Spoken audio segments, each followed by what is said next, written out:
Oh, what was shit. wrong with it? It just, when you get your hair cut and they want to style it for you and they don't really have any idea how you normally style it, I said, just put it up so it doesn't look so poofy. And he put some shit in it. And then when I got home, I'm just like, yeah, this needs to be fixed. So it's going to look great on Saturday. Gosh, I remember those days. Yeah. Really? Tell us about him, Chad. When you wouldn't want to leave the house. You just thought you looked ridiculous because of one hair would be out of place. This is high maintenance up here, kids. This is a lot of work.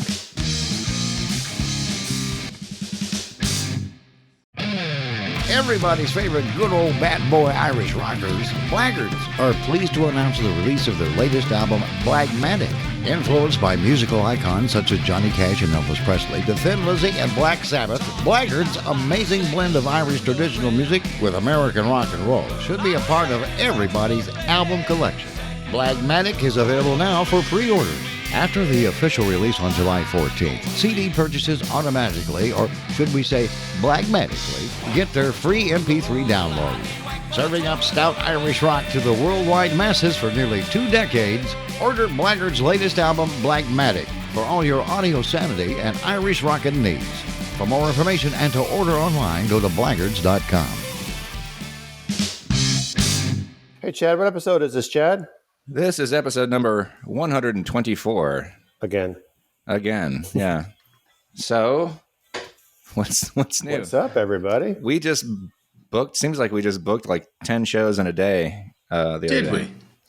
I would say you booked 10 shows in a day. I booked one. Yeah, you did. That was great. I was in the process of playing catch up with all the gigs we've just recently booked, like in the past week or so. And then Patrick added, I swear there was 3 or 4 of them that just showed up yesterday. I mean, we got record release party at Continental Club. What? We've got, this is all recent stuff, the Fat Boots Trailer Park Bar. We've got the 1886 Humble Backyard, which is that's a venue we've been curious about for a while. Meanwhile Brewing Company in Austin, Texas. Meanwhile Brewing Company, thanks to Eric, yeah. On a Thursday. Yeah. I was arrested. So, we got our good friend Joe Walmsley coming in today. Yeah, that's right. Big Bad Joe, San Antone Joe. There he is, the man himself. What's going on, boys? Joe Walmsley, how's life? Good. Played last night. Good to be back on the Riverwalk again. Waxy O'Connor's on the Riverwalk, San Antonio?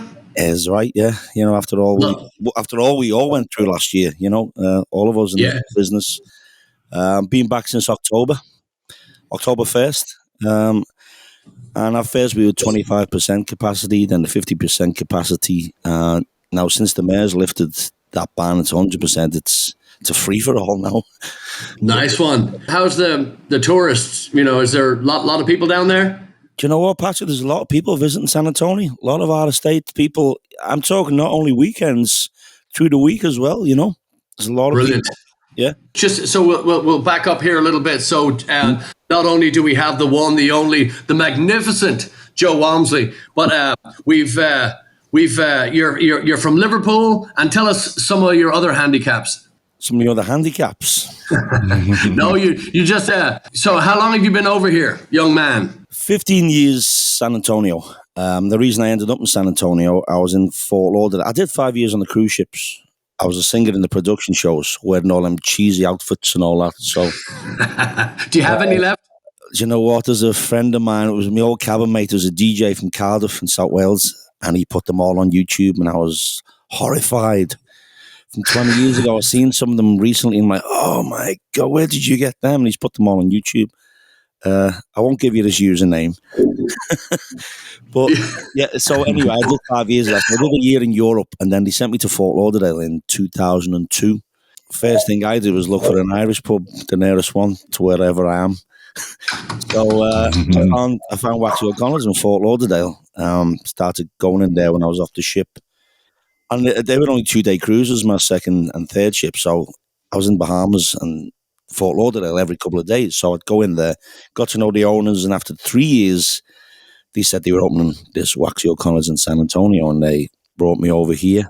And I've been the house guy there, for 15 years. I remember you guys opening it, because I just started playing there. I remember you doing the the main opening night there. Yeah, because I'd played early on that evening. I remember first time ever seeing you guys. Yeah, it's 15 years ago.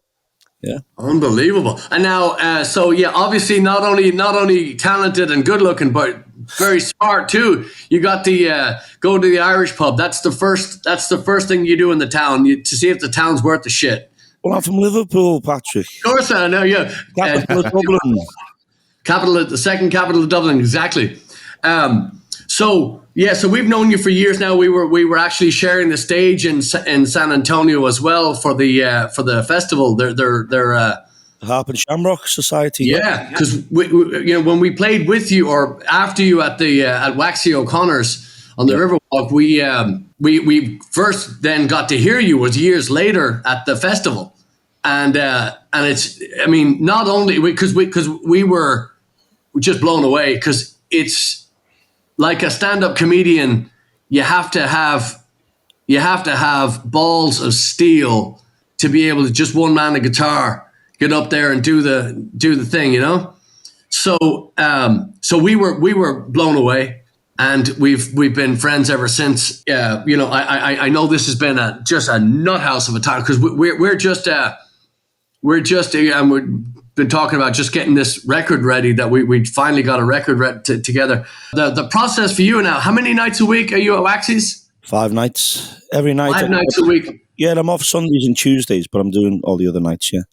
Brilliant. And what's the hours? I start at 9. Definitely till 12 midweek. If it's busy enough, I'll go till 1, and always till 1 on a Friday and Saturday. Sometimes a little after. Yeah. So always 3 to 4 hours a night. Yeah. Brilliant.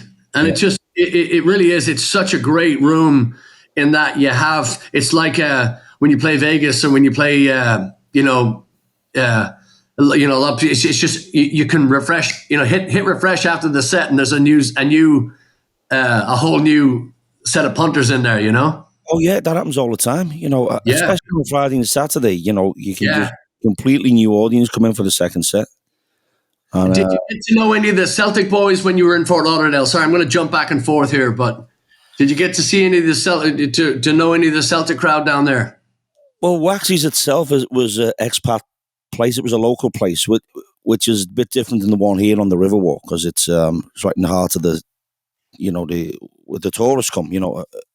Locals come in our place as well. But the one in Fort Lauderdale was a real locals bar. A lot of expats, a lot of yacht guys, a lot of guys who own the yachts had come in, yacht captains. And that was their local. So. Through the years, I got to know a lot of guys. You'd be in there for the games. I'd go and watch the games in the Liverpool games. But a lot of Celtic lads. You see the shirts. Yeah. Oh yeah. Yeah. And talking about Celtic, and a mutual friend of ours is Brendan Keys, very good friend of mine and yours. Talking about the president of Celtic FC America. Yeah. Brendan's a good guy, and I know Brendan. Lives by you guys in Houston, but he comes down to see me now and again. Yeah. And I used to live in Fort Lauderdale as well. Yeah, Brendan's a good guy, but I used to live in Fort Lauderdale. The reason why I asked is because Waxy's opened up way after I left. I didn't know you lived there. I didn't know. Yeah, a few years. And I used to work at a place called the Harp and Piper up in Pompano Beach. Okay. And so we would show all the Celtic games and all that. And there was a Welshman, a Scotsman, and an Irishman on the roof trying to get the aerial or hold it right there. Yeah, just stay. They were trying to do everything and anything they could do to get the game. And sorry. I was just saying, when I was on the ships in Nassau in the Bahamas, I used to drink at a place called the Cricket Club, and it was owned by Chris Robinson. He used to be a Formula 5 racing driver. Yeah, and a guy from Portsmouth. And there was a guy who used to go in there called Martin McCafferty, real Glaswegian, Celtic mad. And he put the system he bought the system, the satellite dish and everything to have in there. But he used to drink in a place called the Billabong Australian pub.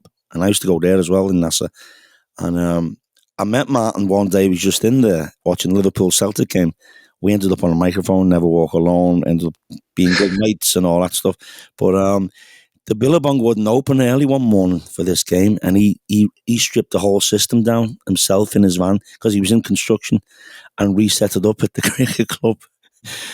Yeah, he drove to the cricket club, set everything up, knocked it all together himself. Celtic mad. So when you just said about the guys on the roof, it just brought that back to me, you know. Yeah, well, I mean, what we're talking about here is not. It's bigger than religion. It's bigger than bigger than anything you can imagine. If you're a Glasgow Celtic supporter, you live it, you breathe it, and it's funny because you talk about the jerseys. They have every jersey, the home and away jersey. They have every year. They have every sponsor. They have every single shirt, and it's all official stuff. They don't go and get the one off the back of the truck for $5. They go, they get it from the. It really is. It's the biggest. If you don't know, Glasgow Celtic Football Club, and just like United and Liverpool and all that stuff. I mean, it's just it's nothing comes close to this. The wife, the kids, nothing comes close to this. The soccer, as they'd call it here, but the football. So yeah, how many albums do you have now? I've done 4 since I've been here. First one, 2008, called Believe. I'd had the songs at that time ready, and I just brought in these musicians I just got to know in San Antonio. And to be honest with you, looking back on it now, it's a little bit bland for me. So I've developed a bit more since. I hadn't recorded for a while when I did that. It'd been a while since I'd recorded back home. And plus I'd done the ships for 5 years before. I was in Cyprus for a year before that. So until I come to San Antonio, I hadn't picked the guitar up in 6 years. I was just singing. And so yeah, it went okay. But when I look back from a personal point of view, I listen to it now. And I did a live one after that at Waxy's on a Paddy's Day. We did like a live, just the Irish stuff. So we did, nice one. Yeah, still got that going. Then I did one at La Vita, which is the River Theatre, the Anderson River Theatre, live acoustic. And then the last one I done was the back with a band again, Scouser in the room, and it's a bit more rocky. It's a bit more upbeat and up-tempo than the Believe album, and the other two are live acoustics. But working on an EP right now. We've got one more track to go. Brilliant. And have you got a name for it? Yeah, Too Drunk to Uber. And a friend of mine, Glenn Sessions, well, my friend Glenn, he sends me lyrics sometimes, and it was him who sent me the Scouser in the Room title, and he's done the same now with this Too Drunk to Uber. He said, "It's the title, write the song for me." So that's the one we just. I've been playing it live actually for about 3 months, and people are getting into it now. It's a bit of a fun song. Nice one. Like, how'd you write this? And I was thinking, well, me and Glenn have had some sessions in New York, Austin. When I've been doing gigs in New York, I bring the boys with me. And so I just went from the Bleecker Street. I mean, the opening line is, I got the Bleecker Blues. Because spent a lot of time on Bleecker Street playing inside my own cloud, chasing my muse. Still feel the village vibe. I got the Bleecker Blues. That's the opening, all lines, but so that's going to be out soon. But, that's the last one we're going to record. It's a 3-track EP. 2 are finished. Nice one. Original? All original, yeah. But I've got a million questions for you. So just and this one here, you're not going to be able to answer, and I'll be very surprised if you're able to answer. But just see, give me your favorite. So you've been playing now for, let's just boil it down to about 75 years straight. Give me the favorite song that you play right now that's not your own. Go. Right now, it's not my own. It's got to be Andy Claiborne's song. I lost my friend just over 2 years ago. He was a musician from New York, originally from Yorkshire, fantastic musician. And I was honoured to be asked by his wife to go and sing at his memorial just over 2 years ago in New York. Heavy. And I flew to New York, and we had the memorial on Bleecker Street to the Red Lion. And his wife, Tanya, asked all the musicians, we were on a group email, she asked all the musicians to learn a couple of his songs, didn't want any covers in the whole of the tribute. Yeah. So that was a lot of musicians as well. And I was honoured to be on the same stage as some of these fantastic New York musicians, And so it's a song called On Your Side. I chose to do that one because I used to ask Andy to play it all the time. It was one of my favourites of his. Yeah. His stuff's still out there, Andy Claiborne. There's an album called 13 times 13. It's a double album. And he was like Mark Knopfler. First time I saw him, he'll just remind you of Mark Knopfler. Classically trained, and he always played in islands. But he was classically trained by John Williams. You know John Williams, the guitar player? That was his tutor who played the Deer Hunter. And he had all that. He was in the Royal College of Music. That was his tutor at college. But yeah, he played all over New York and all over the world. He travelled everywhere. But yeah, that's my favourite song to play. That's brilliant. I don't always get a chance to do it because of like you're in the tourist area, and you know it's like it's heavy. You get the shouting, especially the weekend. But sometimes through the week when it's a more chill crowd, who I don't mind a rowdy crowd, but I like the crowd you can tell stories to, and they'll sit and listen, an intimate thing, and that's when I get the chance to do that song. So yeah, that's my favorite song on Brilliant. the side and the Claiborne. And what's your favorite? What's your favorite that you've written? That I've written. At the moment, it's a new one called. I went home a year and a half ago. As a sign, we had to go home. I hadn't been home in 11 years, and Motherland is calling. We just done a music video to it, and it's going to be one of the tracks of the EP. And it was just a sign. I went home, and I actually wrote it when I went home in my old bedroom in my mum and dad's house, and on my old 12-stringer that's been in the wardrobe for years and years and years. Nice one. Came back here, recorded it recently, and I wanted to do a music video. So I called a friend of mine, Paul Morris, back home. I said, listen, can you get me some footage of Liverpool River?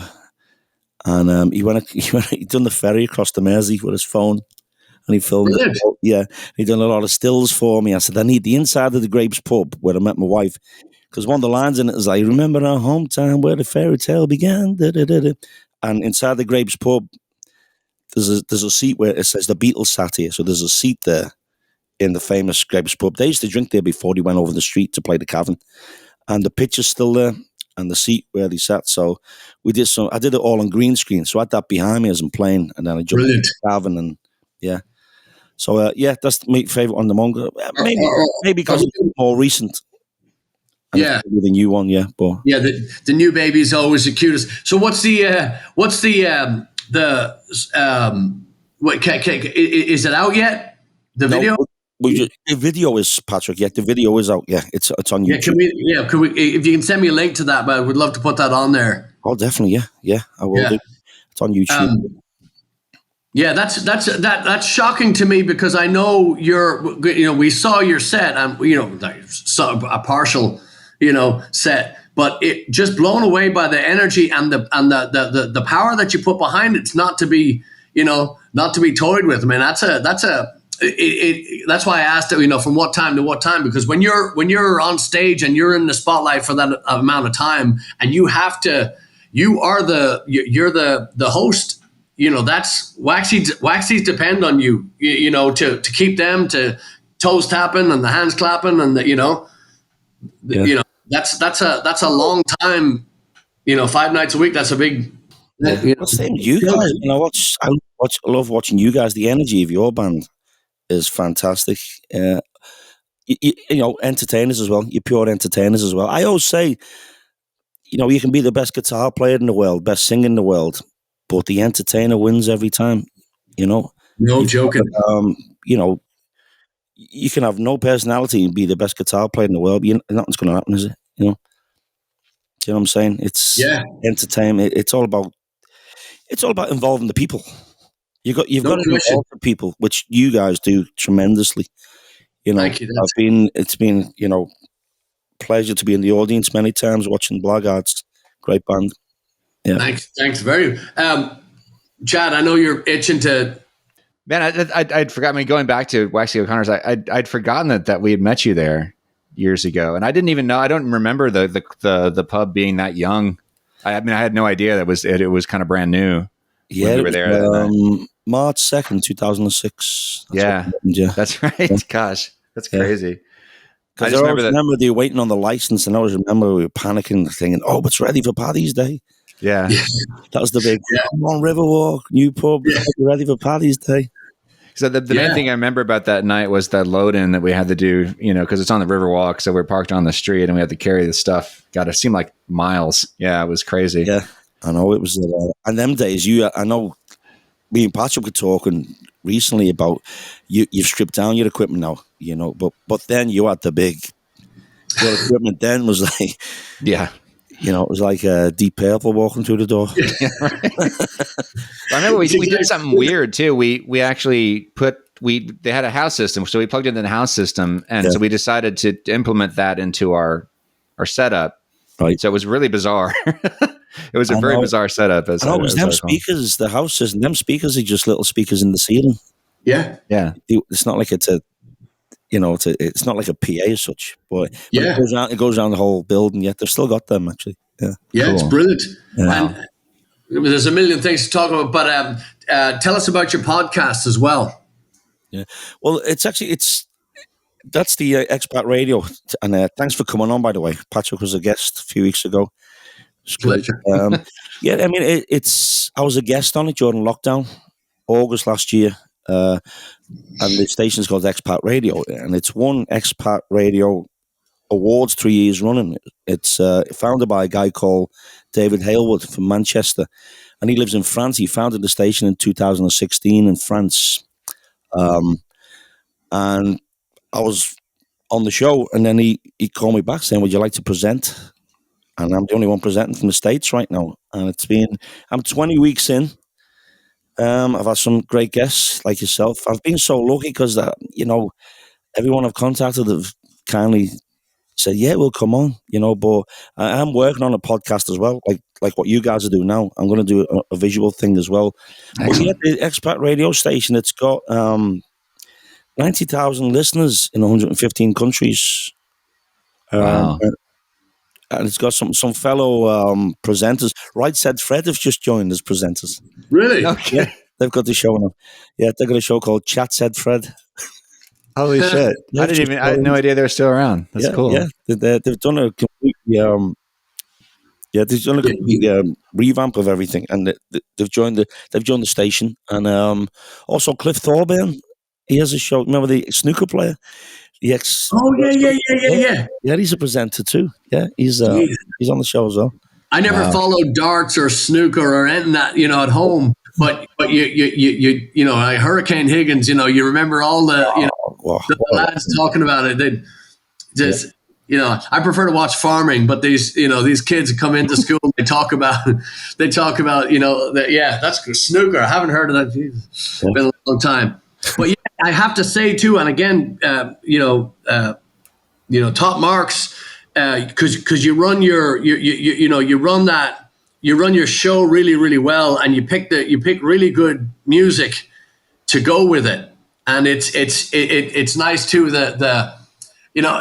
I always get worried that when you put a musician in charge, they go, well, let me just do my song again, and here's more of me. It's nothing like that. I mean, you really do. You go all out for the be it a bodyguard or a snooker player, a soccer player, a coach, or whatever it is, you just go all out for them, and it's really well done. It's very. I see why they picked you, because it's not easy to get that. Well, here's another one about me, and I'll tell you more about me as soon as we get through this ad about me. Whatever it is. So it really is. And so tell me the difference between the cruise ship and now Waxy's in Fort Lauderdale is, like you said, it's a local, and people they have to go there more than they have to go see a dentist or a doctor or whatever. But so give me the difference now between the cruise ship and the Waxy's on the Riverwalk, the tourist versus the tourist. What's the difference? Okay, well, the cruise ship gig, I'd just done 10 months in Cyprus in 2000, so 21 years ago. And I'd played for years around Liverpool. I was trying to get record deals, management deals and stuff like that. And I just got tired and thought I need to change of pace. So I got this gig in Cyprus, just singing in these variety shows. Cheesy as anything, but I was in Cyprus for 10 months, and getting paid. And then I got the itch, and And I was talking to one of the guys in the entertainment team. I said, I'd like to work on the cruise ships. He said, it's not easy to get on. And I said, I'm going to give it a shot after this contract. So I did some auditions in London. So did the singing auditions. And he said to me, can you come back for the dance auditions? I'm like, listen. I'm not going to waste your time, or my own time. I remember one point, I'm like, by the time I get home today, I've been on 11 trains. And I was at Elstree Studios. Oh, you got to dance to be in the shows. So I'm like, I'm never going to get on here. I see what this guy means about it's so hard to get on. I'm not a dancer. So anyway, I used to get the stage newspaper, which come out every Thursday, and all the job ads would be in it. I said, I'm going to give it one more shot. So I seen this ad for Global Entertainment audition in Birmingham for a cruise ship going out of the Mediterranean. So I shows up for the audition. There for hours. Because it's more cabaret, the ships. So that's the difference, which I'll get to now, what I'm doing now to what I was doing then. So I sang World on a String to a backing track, and How Do You Keep the Music Playing, 2 Sinatra tracks. So there was like a panel, it's like American Idol. There was a panel of 3, someone on the camera, and then the lady who run the cruise line. So she said, great, can you move a little? And I said, yeah. Okay, we'll be in touch. So 10 days later, I guess the call saying you've got the lead vocal job in the show, in the production show. We'll send the music. So all this guy arrives on a motorbike, a courier, with all the music. This is 20 years ago. They're all on cassette and all the papers piled aside of the shows. So you got Blaggards Falls, Phantom of the Opera, Greece. I'm like, Jesus, I'm going to get through this, man. So next thing, I'm on a plane to Greece with these headphones on, learning these songs. Like, what have I done? So there's 2 girls sitting next to me on the plane, and they're looking at it. He said, are you going to work on the Sea Wing? We're 2 of the dancers. So gets on to them, gets drinking with them on the flight, gets to the ship in Athens, joins the ship. The first thing we did when we got on board was sign our contracts. Sign a contract. Rehearsal start 3 days later, and I'm sweating. And the choreographers are like, they're putting a leather jacket on me. And they we're going to do Grease first. So these dancers around got this leather jacket on, got the microphone. So these, do this, do that. And he said, I thought you said you could dance. I said, no, at the audition, he said, could I move a little? I didn't know you wanted me to throw chicks over my shoulders and stuff. But I was on the ship that signed the contract. They had to work with me, and I was there for 9 months. And Wow. they were great. The team were great. I got through it. I got kicked in the face a couple of times being out of position in shows, dances and stuff. But I'll just say one thing about this. It was production shows, so you're talking like Broadway style shows. There was bow ties and some cheesy costumes. But one time, 2 of the dancers fell when the ship was moving during rehearsals, and we had a show on the next cruise. Couldn't do the show. Cruise director said, what are we going to do? So all of these people I was working with were right out of performing arts school. They'd never done like the clubs and the pubs like we have. And that's where life experience comes in. So I said, I'll go on with the band, the Russians. I said, I'll do my own show. And I did a swing show, big band stuff. I said, just use the fake book. I'll throw a solo in here. But the others wouldn't step up and do it. Nothing against them, they just weren't used to it. If it wasn't the show that was rehearsed, they weren't used to improvising, which that's where the life experience, I think, came into that. And they gave me my own show in the end. I had my own midnight show every week doing just solo stuff. So yeah, the ships were very, a lot of work as well. A lot of work. Not only the shows, you do a lot of other duties and stuff. I remember one time being in the show, and then the next day, disembarkation, helping people across the zebra crossing because this industrial traffic in Cyprus was coming through, so you got to stop the traffic. So that was one of your duties. And this old couple from Yorkshire, I remember the guy going to me, weren't you in show last night? I said, yeah. He goes, had a great cruise. He goes, superstar last night. He's the lollipop man today. Video. So they used to call them the lollipop men. Just for reference now to the oh yeah. you'd have the stop sign. It'd just be a big red thing. They used to call it the lollipop man at the zebra crossing. I haven't heard that in 1,000 years. We were at school, yeah, the lollipop man across the white mark and the lollipop. Yeah. Yeah. So yeah, Deadly. the difference now is I'm playing again. So the difference with the ships was like you were told that's what you're singing, that's the shows, you know. Yeah. And now I can pick and Free choose range. to do, you know.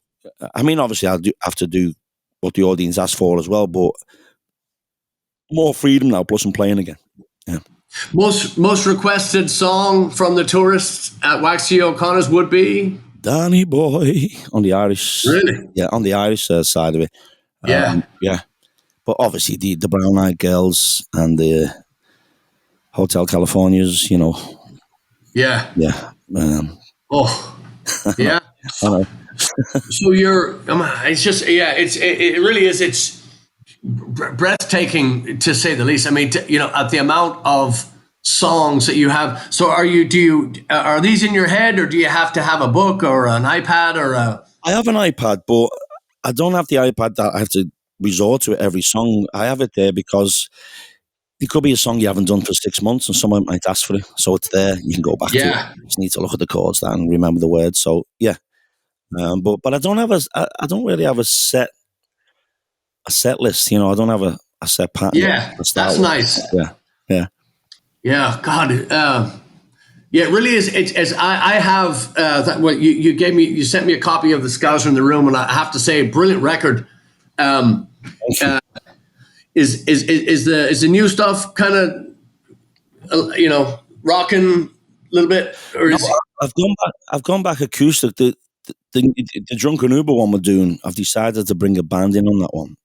It's not like rocky. I'm going to bring in a friend of mine on piano, bass. I'm going to play acoustic, and I haven't decided yet what we're going to do. We're going to do a solo. I haven't decided how I'm going to put the solo together yet. But the other 2 tracks are just pure acoustic. I went back basic again on the Motherland. Nice one. Yeah, and Isn't It a Blessing? Yeah. Yeah, well, Isn't It a Blessing is the second one, actually, and that's an old song I've redone, actually, because I did it on the first Believe album. It was the opening track, but I had like piano on, flugelhorn, bass, and I've just redone it, just with me on acoustic and Sean Orr. Sean Orr's playing fiddle on it, so it's just me and Sean. Yeah. So you know, Sean. Nice one. Yeah. So everybody knows Sean. And how'd you meet him? Just came in Waxy's one night with his wife and his son. Years ago. Got chatting and says what he does in Austin. And then I went up to Austin a couple of times, watched him play. Fantastic musician, amazing fiddle player, and such a down-to-earth guy, absolute gentleman.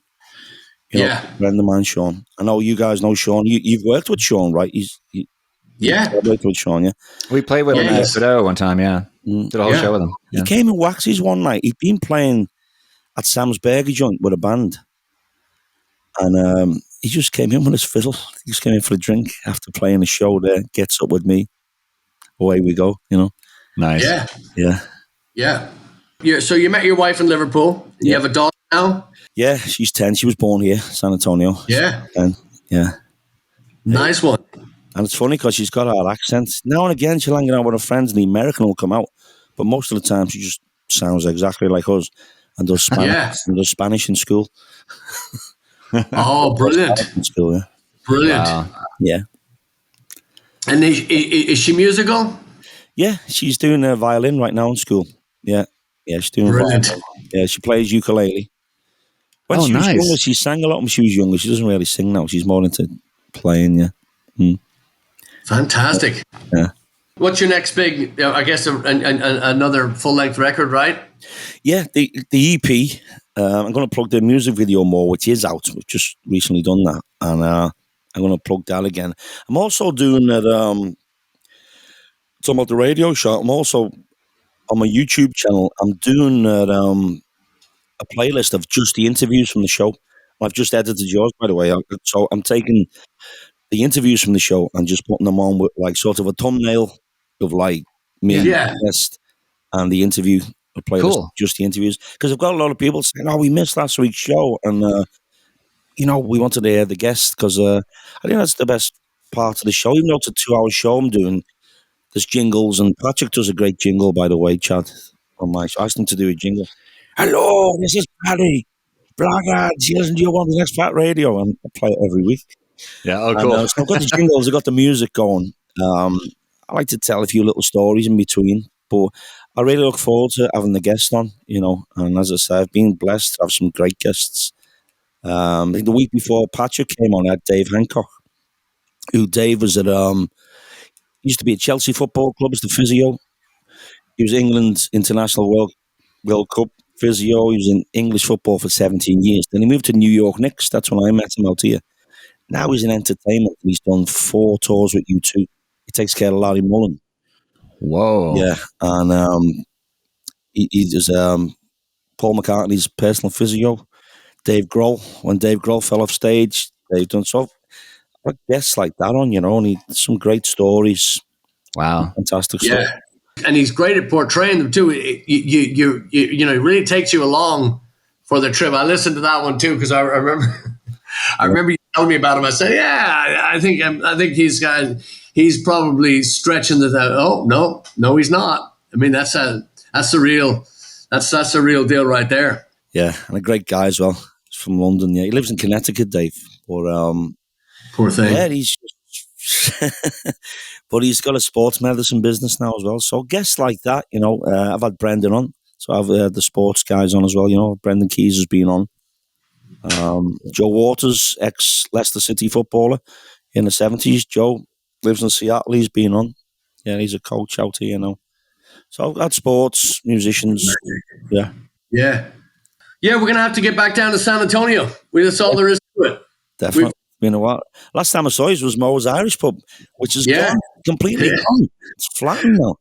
That's what we do. That's what we do. Yeah, it's a damn shame. That was a good pub. Yeah. As soon as we play there, they're like, "Fuck it, let's torch it." Yeah. Yeah. We do. They closed down, but it's only till recently we were up there. We don't live far from there, you see, and it was completely flattened. It's gone. Oh wow. Gosh. Yeah. Yeah, I forgot to mention that, Chad. Yeah, they raised it. Yeah. Well, yeah, I thought it was in a great spot until you see the rest of the shops around there. Everything else is up on the hill and shiny and beautiful. And then you go down to that. It looks like they chucked all the waste wood and drywall and they just built another shop out. But yeah, it was a shame to see it go because we were having a good time there and it was lovely because the freeway was up above it. And I always told them they should put a stage down there where the volleyball court was. And you'd be able to extend your, still you could take care of the punters inside, but then you could also get rowdy out there, Yeah. And Chad always loves a litter box, a good size box like that. Yeah, that was the location was just. I remember being very skeptical about where the location was initially, but we were starting to build something there over time, And I think it's just a shame. I guess they just weren't doing enough business, on those off nights. Well, I think what it is there as well is that it's a lot of restaurants and they close at 10, 11 there. Yes. Yeah. Not in a real tourist area. A lot of locals go there. Like you got P.F. Chang's, J. Alexander's around there. There's a Chili's there, and basically it's them, and then the rest are just shops. Yeah. Close at 5, 6 o'clock. Yeah. And also the biggest thing that hurt us there was when we did their grand opening, and as it usually happens with a grand opening, the contractors, who we all know their word is gold. If they say it'll be ready in June, you can be guaranteed it'll be ready. Just not the same June you're thinking about, motherfucker. But we scheduled for the grand opening, and like yourself, you have a full calendar, so you can't really move dates around.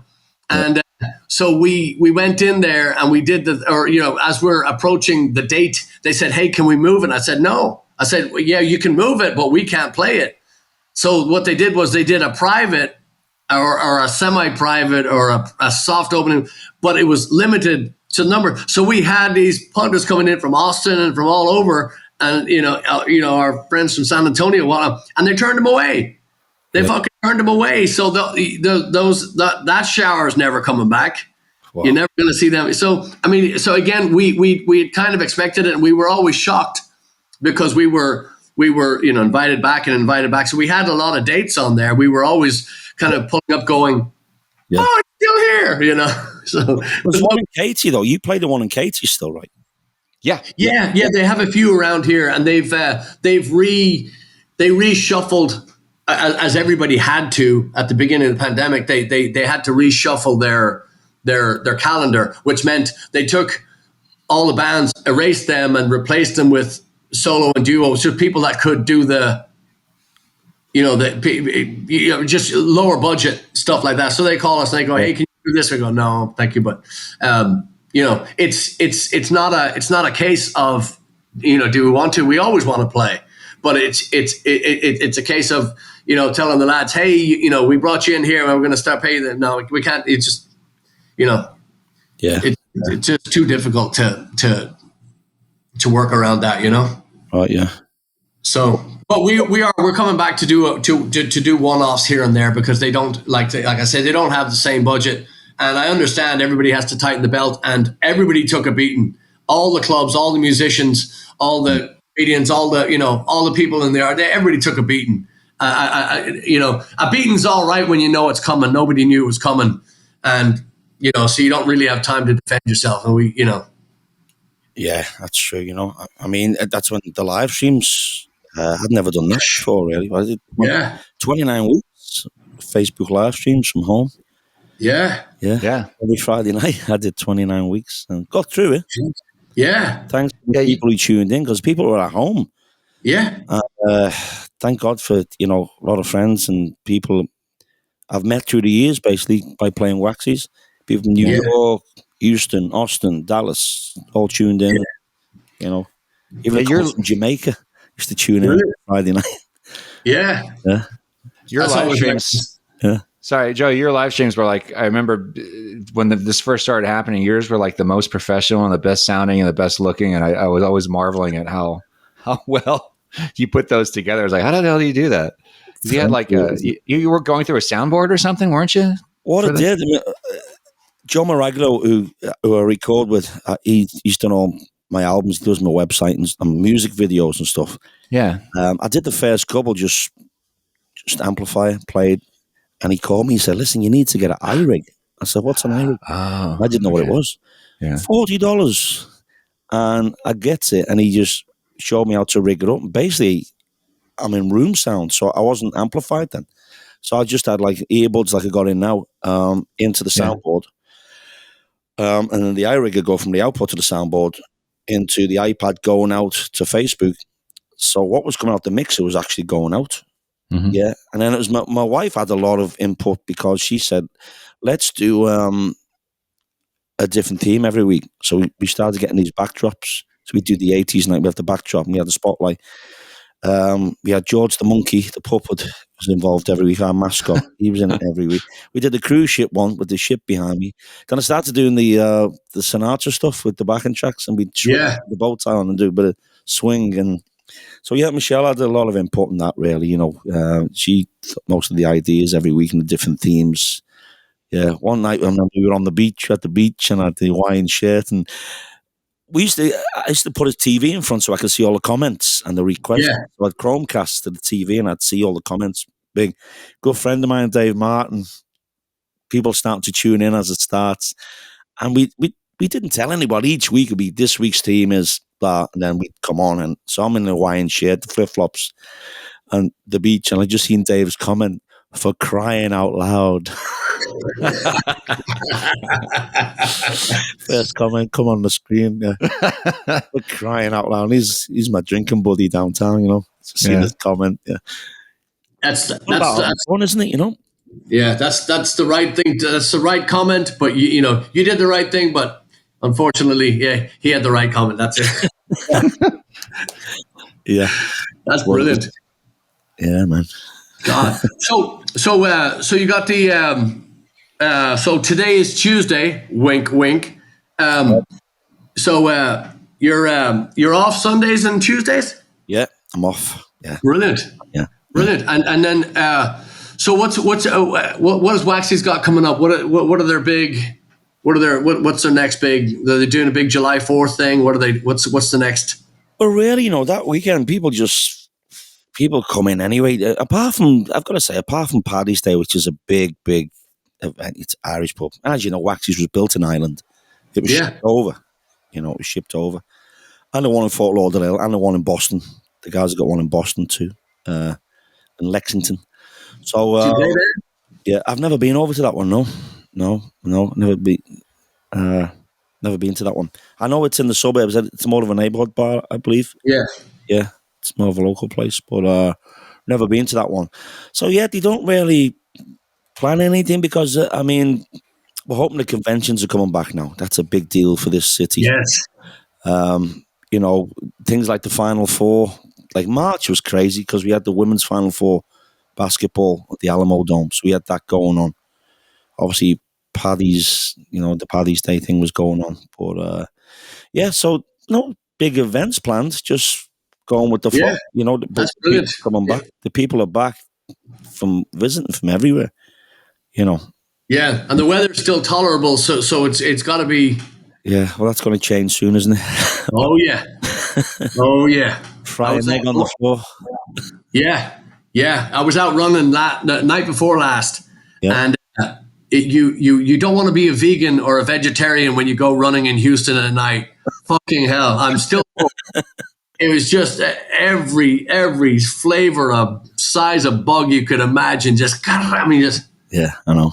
Saying so. Yeah, we got a few more months of this, but I'm not complaining. I'm delighted to be out playing again, and we're I'd say easily 70% of our gigs are outdoors.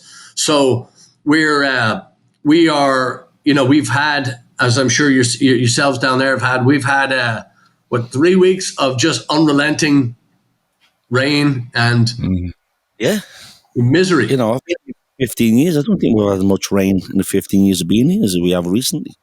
Yeah. When we had that February freeze, that was crazy. Yeah. We had no power for 3 nights. Yeah. So what's the weather? I mean, obviously year round, you got people coming to the board to the Riverwalk. Excuse me. So when it rains like that, I mean, it's just still the same amount of people. They just come in. Yeah, because they're in the hotels, and anyway, they don't want to be in the room, so they'll, because we've got a lot of nearby hotels. You got the La Mansion right across the river, facing Waxy's. Yeah, Carter upstairs. Go to your left. You got the Holiday Inn, the Courtyard, the Drury. All the hotels by the Alamo. So there's a lot of hotels close to the Riverwalk. All walking distance. So they're still out. I find in the summertime there's a lot of families, whereas during the fall and the winter, well, there used to be tons of conventions. Hopefully they're going to come back again now. Because there's been some big conventions I've got to know over the years. The old convention, them guys come from all over, Yeah. And the gaming convention, the guys who do the Twitch and the the gaming guys, they every January, and they've made Waxy's the local. Nice. Just them guys. Nice one. Yeah. January, but hopefully that convention will come back. Yeah, that's the money. It is. Because I think it's because the 100% and a lot of people getting the vaccines now as well. I think that's probably the game changer. It's the closest we get to the conventions coming back. Yeah. Yeah. People are relaxing and, realizing they can kind of be themselves again. Well, it was tough when we first opened. I was so glad to be back playing again. But because I had the microphone, I had to control the people with the masks to come in. You got to wear your mask. So you're playing, then you got to wear your mask, then you're back into the song. And I had 2 couples up dancing. And I said, you've got to wear your mask when you dance. You can't dance with a mask. They're the rules. They're not my rules. Yeah. You're not singing, but you're not wearing a mask while you're singing. That's what you were up against. Do you know what I mean? Yeah, I know. Now, and it was tough. I'm trying to help the staff because I've got a microphone saying, look, these are the rules. They're not our rules, but... Sit down, Johnny Cochran. We're just doing our job. Yeah. Well, listen. So, any plans to come to Houston? You got any? No. The last time I was in Houston, I went to a Dynamo game, 2015. Stevie Gerrard had just joined LA Galaxy. There you go. He's got the Dynamo Cup there. Yeah. I had a great night. Yeah, it was too hot for Stevie G though. The supporters club, we went up there. I know some of the guys in the supporters club of Houston as well. We Yeah. were behind the goal, and we had tunnel access. That's cool. Gerard come out, and Robbie Keane. Robbie Keane was playing as well. Yeah. So I mean, I'd love to come up. If you've got anything going on, invite me. I'll come up. Yeah. Well, definitely. Listen, we're gonna have to wrap this because I've got to. I'm behind. We just we did the pre-order thing for the record today, and we're just we've got 1,000 more steps to do before we're doing the vinyl as well. Yep. So, but we send us those links because we're gonna put those on here, and we get some people down, and then we have to do something in Houston as well. We got to get you up here. There's great spots. Houston is one of the is tragically overlooked by a lot of players. It's a phenomenal town. As far as live music goes, and you've got a great product. You've got a great your presence is great. Your voice is great. It's just the stories are fantastic too. So got to get you up here. Yeah, absolutely. I'd love to come up and play Houston. Never played Houston. Yeah, you guys. Yeah.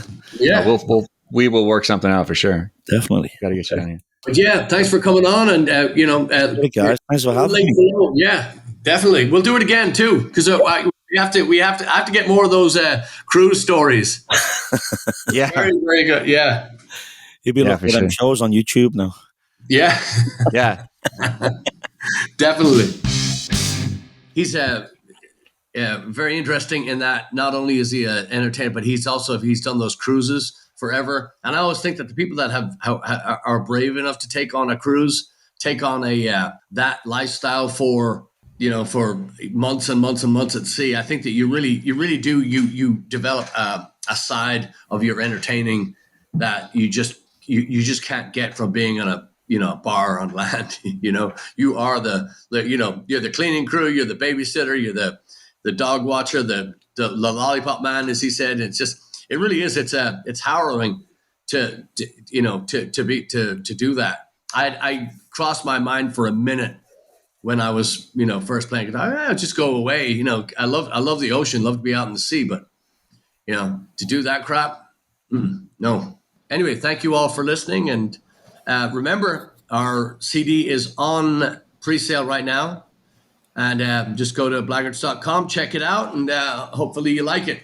Oh, and the Whip, Lonesome Larry, Auntie Laurie, thank you for they played the album last Tuesday, and they got incredible reviews on it. So yeah, apparently just surprised their listeners with it.